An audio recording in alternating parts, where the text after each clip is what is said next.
Welcome, my friends, to another episode of Myron's Message, episode 6. Thank you guys for tuning in. Today we have a great conversation for you. I'm going to be talking to my brother Duane, who's currently in Haiti as a missionary. We're going to get into, actually, this is part 1 of a two-part series. Not series, but an interview. It was pretty lengthy talk, so I decided to split it up into 2 parts just to make it a little bit more digestible. So yeah, I hope you guys enjoy this. Episode 6 of Myron's Message is coming at you next. Thank you guys. So, welcome, Duane, to Myron's Message. Thank you, brother Myron. The podcast where Myron talks. The infamous podcast. This is my first. I should not talk so loud. This is my first guest, other than Tristan, on the podcast, and some of you may recognize his face. He hails to us from Haiti. Duane Stoltzfus, everybody. Thank you. Duane, tell us a little bit about yourself. Duane's my brother, so shoot, Duane. Tell us a little bit about yourself. Yeah, I'm Duane. I'm Myron's brother, like he said. I'm coming to you from Haiti, 1,500 miles away from Lancaster County, and it's good to be on the Beloved Brothers podcast now. It's not quite the same as Post Market Gems, but it'll do. So, how long ago did you move to Haiti? And tell us a little bit about the process of moving to Haiti, because I know that was a kind of a big deal. Well, yeah, so it all started a long time ago. My parents started talking about, our parents, I guess. They would be your parents too. They started talking about moving to Haiti. Yeah, we are. And then I guess we would have moved in October, a few months after I graduated. We moved. I do have a girlfriend, so that was kind of stressful, but it was also good. Stressful and good. But yeah, so we had some issues with the passports, and so we didn't move till a few months later. Then we didn't move till October, I guess it would have been. But then, yeah, it all ended up working out, and so now here I am. And it's been an adjustment so far coming down to Haiti, but it's really been good for me. Yeah, I've learned a lot and seen a lot of things that you don't normally see in America. But it's been really good for me, and I'm enjoying myself down here. So did you are you going to do Valentine's Day virtually? I think so, yes.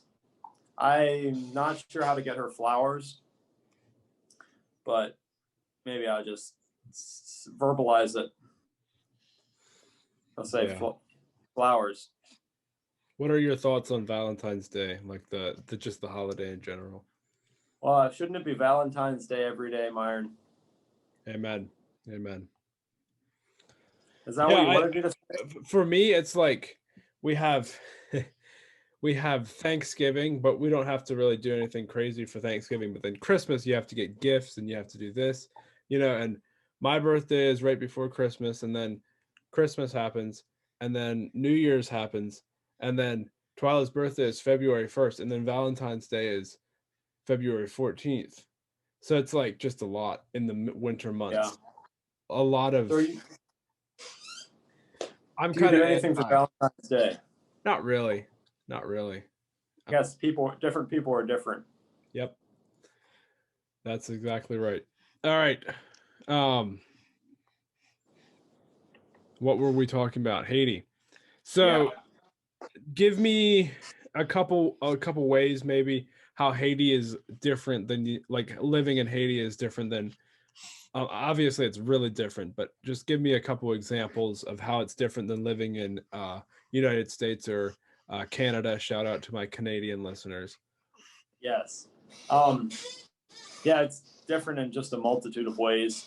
You guys, I hear, I'm staying home from church because it's snowing. That's what Kelsey told me the other day. And I told her I'm staying home from church because because they tried to overthrow the president. So people are blocking the roads and burning tires and rioting and all that kind of thing. And so I physically couldn't go to church because of that. And so that's just one way it's different. It seems that the things people complain about in the States just seem a little smaller. The political issues, Donald Trump versus Joe Biden, just seems a little bit smaller than in Haiti. Because in Haiti, how it works is right now everybody hates the president, but the president doesn't really care. And so the opposition is trying to throw the president out. And so the opposition will be a lot of rich government officials. And so they'll pay the gangs to block the roads and to rob places and to loot and stuff like that. And so the gangs are paid to do this. And so it just happens over and over again. And in America, I mean, the one time that they loot and everything, it's just, I mean, crazy. And I mean, it is crazy that things get looted and burned, but it's just on a little smaller scale there in America. Which, who knows, maybe it is coming to that. Yeah, I don't think we're at the point that other countries, and not even just Haiti, just other countries are at. I think that when you have comfort, when there's a lot of comfort in a country, then people start freaking out about lesser things. And so some of these political issues we are having, don't get me wrong, it does seem like people are more divided today than they ever were, sorry. But still, it's the issues just are a lot smaller than what you guys are dealing with down there. Yep. Which I'm not invested in these whole government issues and everything. That's not why I'm here in Haiti.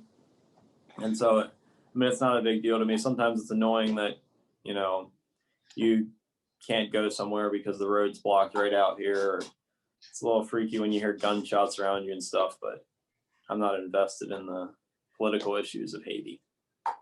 Yeah. Yep. So what would you say is one of the most challenging things about what you do down there? Or actually, before that, why don't you explain a little bit what your job is, and just lay that out for everybody. So I'm the warehouse manager down here in Haiti. We get all kinds of stuff in food boxes and all kinds of stuff. And then my job is to just keep inventory and make sure everything's correct in the system. And when we send stuff out, to take care of that. And then I'm also involved in the medical program because there's not a medical director down right now. We send meds to different clinics. That way they can provide cheap healthcare down here in Haiti. And so we'll get a big shipment of meds in and then divvy them out to different clinics. We help about 28 clinics. And so I'm involved in that, visiting some clinics and that kind of thing as well. So that's pretty much the gist of it. What was the question? The most difficult part, or what? Challenging thing you deal with on a day-to-day basis. So I think the most challenging thing for sure is just the attitude people have towards Haiti, that Haiti needs aid. That's what everybody thinks. Everybody here sees pictures of a starving person or a malnourished child. There you go. Malnourished child. And then they just want to, you want to give aid. You want to give food to that person. But that's just it's a challenge to provide humanitarian aid, because it's really not what Haiti needs. Haiti has had humanitarian aid poured into it for years and years and years. And I would say it's ruined Haiti. I would say that just what people giving them, they've been given so much stuff. I think there's over 12,000 missions in Haiti, and a lot of those are humanitarian aid missions. And so say that again. Say that again. 12,000. Yeah, 12,000. How big is Haiti? It's like compared this. to like Oh man, I have the to look size at of a New map. Jersey, maybe. Something like that. Yeah. And there's 12,000 missions down Yeah. there in Haiti. That's And the reason it is, it's not. I mean, there's poorer countries in the world than Haiti. I mean, don't get me wrong, it is poor and there are lots of needs here. But it's just because it's so accessible from America. You can come down to Haiti and then stay for a week or two or a month and then go back, and it's easy. If you're some of those countries over in Africa, it's a whole 2-day trip to get there, yeah, and it costs thousands of dollars. right. So yeah, I'd say Haiti's been ruined by humanitarian aid because just for an example, the one guy that I work with, he's lived here for 5 years, and he would say that this isn't, I mean, this isn't completely true in Haiti, not for everybody, but for a lot or most of the people, they want to work for the things that they want, like they want to work for the extra things, but what they really need, they're going to beg for. And so people are so used to getting handouts and getting food that they no longer want to work. Because if you think about it, you get a connection with an American, get a relationship with an American, and then eventually, if you do it right, he's sending you $400 a month, and then you don't have to work. And this happens over and over in Haiti. A Haitian will go up to an American and say, "Could you explain Romans chapter 5 and verse 3? What does that really mean?" And then the Haitian has done this before to Americans, and then the American will get swept away because he's there for this week-long mission trip, and he wants to lead someone to Christ, obviously. And then before you know it, you have a relationship with that man, and you're sending him money every month. Mm-hmm. And he has 3 people that he's getting money from like that every month. And so it just creates just the amount of humanitarian aid creates, it makes people greedy. And yeah. So I think that's the biggest challenge, trying to find the real needs and supplying those, because CAM is a humanitarian aid mission. No matter, like, I'm not going to be able to change that. My perspective isn't going to be able to change that. Right. And we are trying to gear it more towards teaching and less towards giving people things. But just finding the real needs and serving those. You can feed a man fish for 2 days, but if you give him a lifelong supply of fish, by teaching him how to fish, right? Oh, yeah. You feed a village by giving 2 fish. Yep. I don't think you know what you're talking about. You can teach a man to fish, but why not give him a lifelong supply of fish? There you go. Right, exactly. That's the attitude. But with so many missions down there doing the same thing, right, they kind of learn how to talk to people and how to get people to give them stuff. Yeah. Well, like our administrator here, Barry, the one guy that he met, he came up to him and asked him, when the trumpet, it says in Revelation that the trumpet of the Lord's going to sound. Now, is that really going to be a trumpet that's going to go off, or is that going to be something else? And so then Barry explained that to him, right? And then, okay, thank you. 5 minutes later, here is the same guy go up to another American and ask him that same question. Oh my, it's yeah. But it really is just the amount of people that do a damaging amount of help to a Haitian, if that makes any sense. Like someone will come and contradictory, but but it's how it is. Yeah. A good way to put it. So what can you do, or what are you guys trying to do down there? I guess if that. So there's a few programs there's a couple programs in CAM that are kind of, I don't know, like the food box program in Haiti. It doesn't work just because of that. Just because there's no, like in other countries, like I was in Belize, and people, it's a shame thing to beg, but in Haiti it's just the opposite. everybody does it. And so the food box program, it's not for Haiti. Like places like India, where the widows are just completely neglected in the lowest caste system. That's the food box program works there because nobody's helping these ladies. Right. But in Haiti, it's different. And people are just trying to bring the poorest looking person they can to our gate just so that they can get aid. Not always, but often. And so just the program, we're trying to focus on the programs that do work. The SALT program, which is it's a program where it's like a savings program for people. They do it all over the world, but yeah, it teaches people how to manage their money and teaches people how to work for their money and that kind of thing. And it also teaches people how to grow crops and different things like that. And so we're trying to get more involved with SALT down here. And also the BDC, which is they train pastors. Pastors will come for a week, and it's kind of like seminary type of deal, and just teach them good doctrine, because I mean the doctrine they hear down here it's very skewed. Right. And that's the doctrine that is taught down here. I mean, kind of like the American church, a little bit that way. So are there a lot of churches in Haiti? Yeah, there are tons of churches, but you won't find it. I mean, you find some good churches, but it's hard. It's not the easiest thing, just because even a lot of these Christian churches, they'll be involved in voodoo and that kind of thing. It's just a mix. It's often a mix up of things. And yeah, it's a little like the American church today. I mean, yeah, I would say. Yeah. Yeah. I see that. Yep. Okay. That's good. But all right. So what were you saying? Like I was saying, trying to get, to put more into the BDC program and more into the SALT program. And we also have a work for wages program, which basically, I mean, we'll send a bunch of picks and a bunch of shovels somewhere and tell them to ask a bunch of people that need work to fix a road for us. Right. Or stuff like that. That's the kind of thing that we want to focus more towards, than less of this giving stuff, making people work for what they get. And yeah.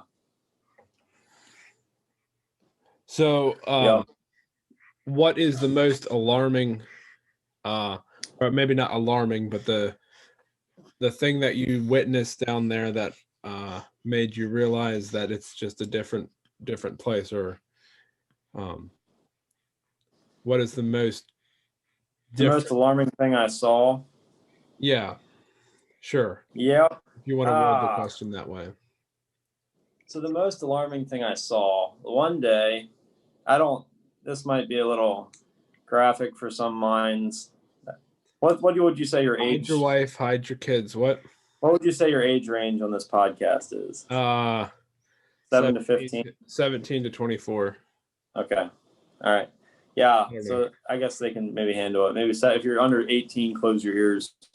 Hide your wife, hide your kids. That's what I said. Right. That's good. Well, if you want to put Lincoln away. No, you can't hear. It's in my headphones. No.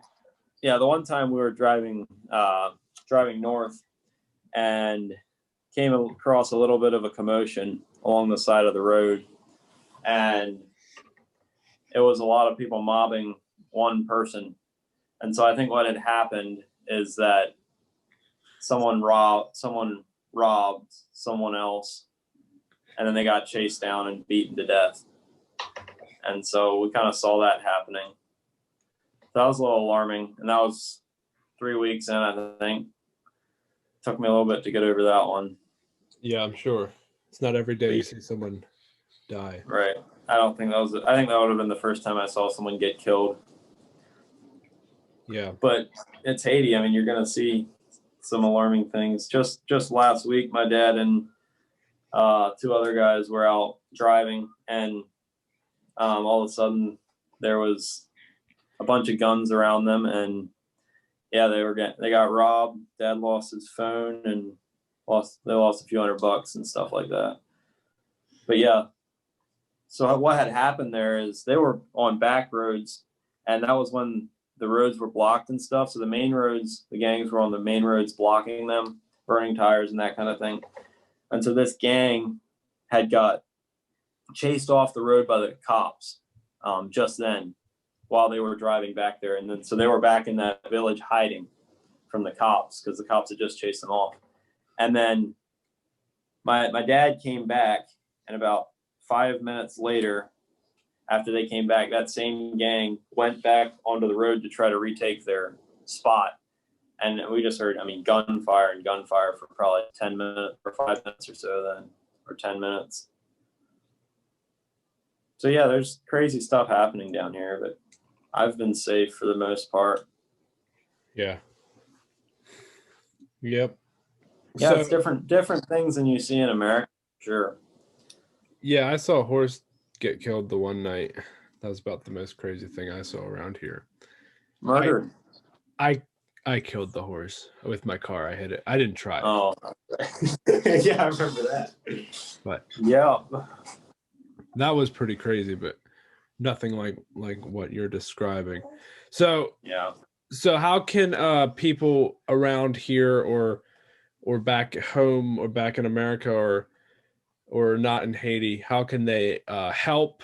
What ways can they pray for you? Yeah, I'll leave that question kind of open-ended, but go for it.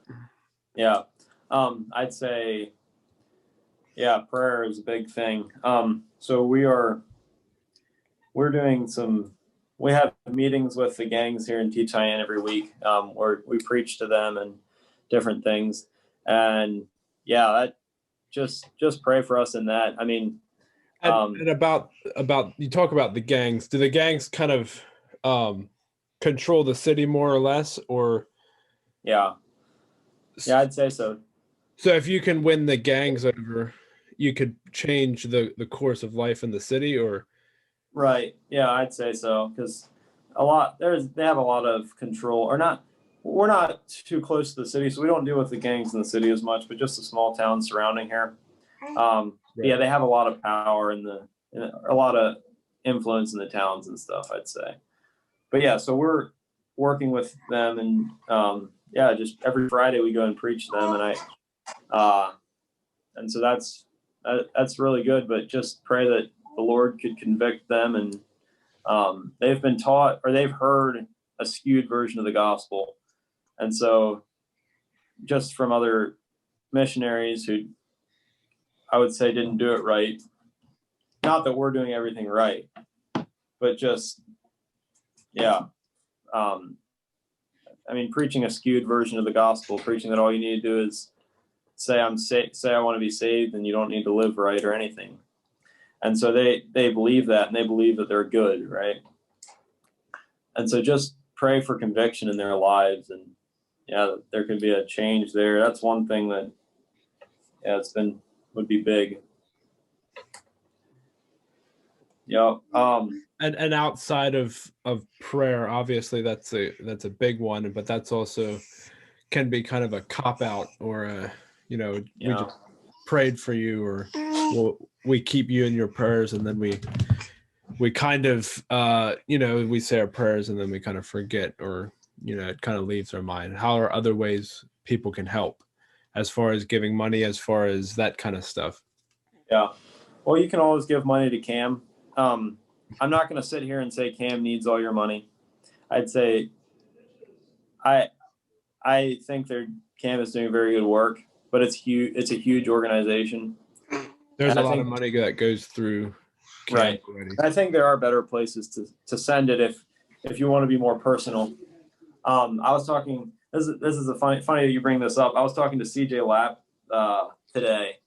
You remember CJ, right? Oh, I know CJ. I would say hi to him if I'd see him. Yeah. Right. I was talking to him, and he said that, and I sent him some of my tithe money because I didn't want to put it all into a church down here because they're not used to getting that kind of money, and you don't want to ruin people, like I was saying earlier. So I wanted to send a lot of tithe, or a decent amount of tithe money to CJ, and he told me that 2 people have sent him money so far since he's been on. He's self-supportive over there. Right. So the 2 people have sent him money. They're both in service themselves. And so that kind of makes you think a little bit, but just Yeah, I'd say if you want to send your money, find someone that is self-supportive or something like that and help those people out. But I also, Cam does, I think does pretty fairly well with the money they get. Yeah, and another thing is, praying for people. And also, when you go places and for short-term mission trips and stuff like that, do a little research and talk to some people about how the culture is down there and how, like a lot of people come to Haiti for a week and give out $1,000 because they think that they helped a lot of people, and then they come back with these big stories. But just do a little research and see if it's really going to help, if you know what I mean. Yeah. So it can be a little discouraging to think about that, but it is something to keep in mind.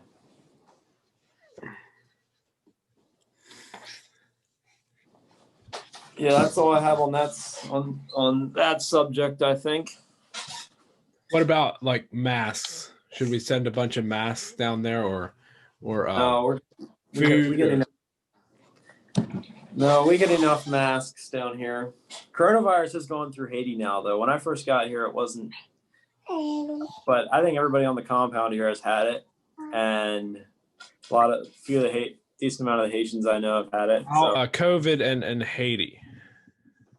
Yeah, it's whatever. People, there's worse things, In Haiti, it's not. I mean, there's other ways to die, People don't freak out about it too much. You have a better chance of getting hit by a big truck or something than to, die of coronavirus. Which I know that's how it is in America, but I think people think about it less in Haiti. The only reason people talk about it in Haiti is because because America talks about it.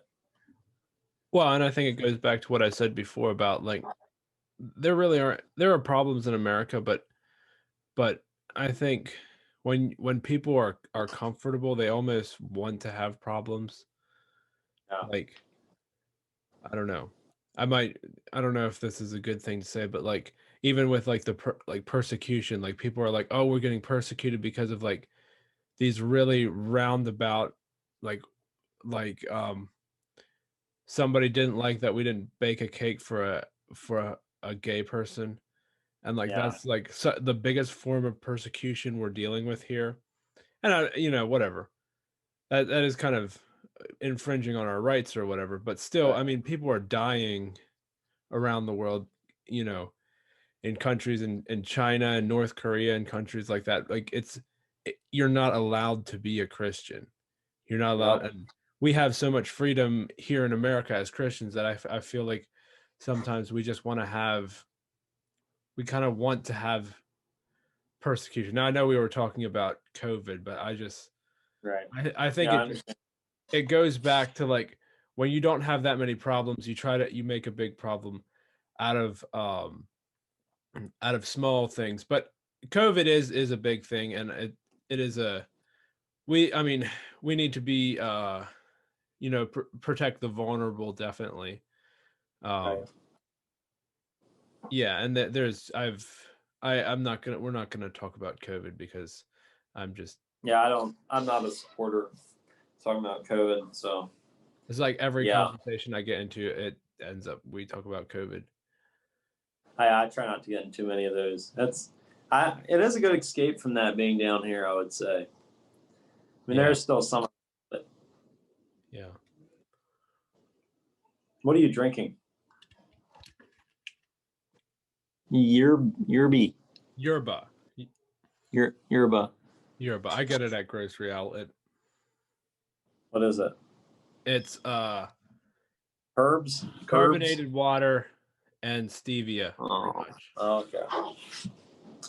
Sounds gross. Like it, yeah. I like it, but Caleb didn't like it. Emily didn't like it.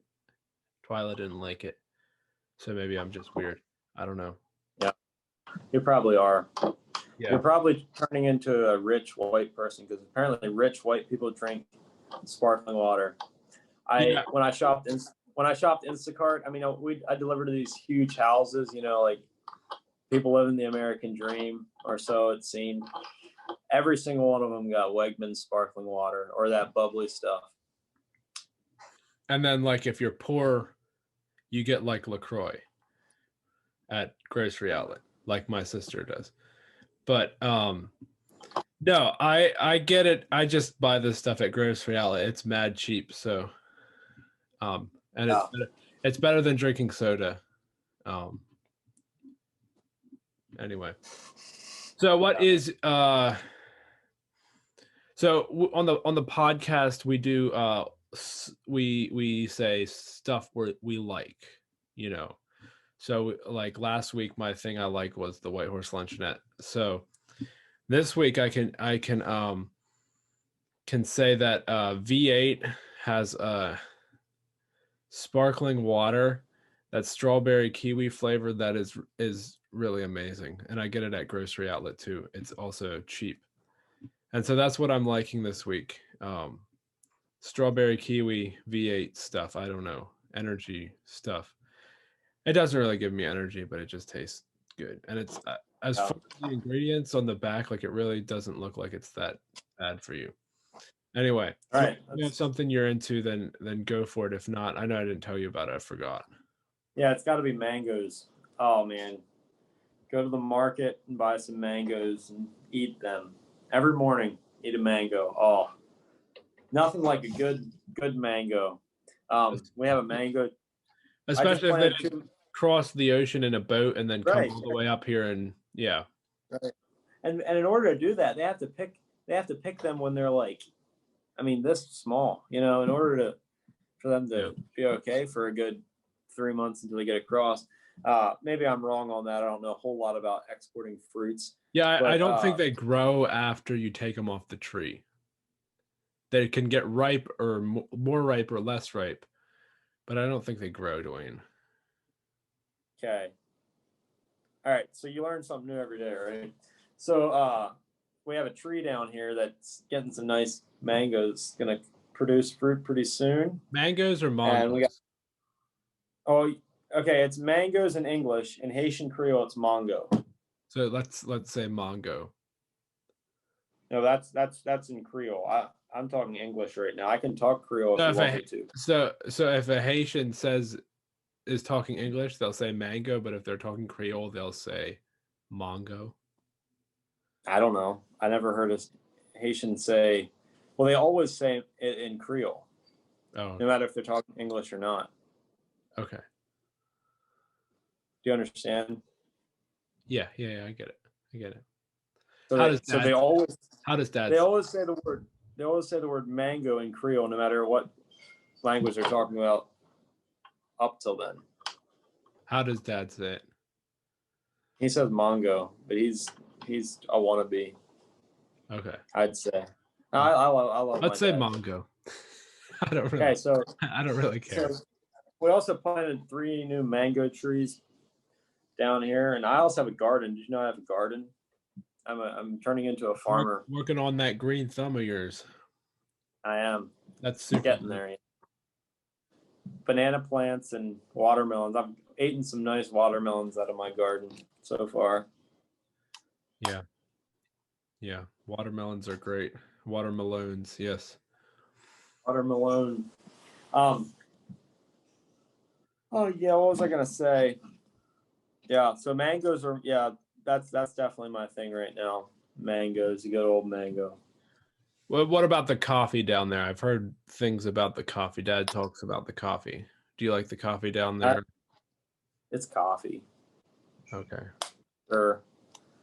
One thing that I'm not sure about is Dorothea charges me money to make coffee.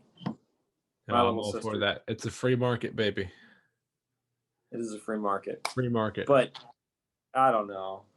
$100 per or 100 goods per coffee. So does she own the coffee? No, she doesn't own anything. That's kind of cheap. That's $100 just for her labor. Yeah, 100 goods. I have to make sure you know it's not $100. Yeah. 100 goods. It's about $1.50. $1.50 just for labor. Is that worth it? Well, that's probably what you pay at a coffee shop, though, because you pay like $7 for the drink. You have to remember. You have to remember, this is my little sister, and there's only one drink in the menu. And that's just coffee. Well, it's good coffee. Like, it's sweet. It's like a latte type of deal, I think. So if we can learn anything from this section, just follow your dreams, guys.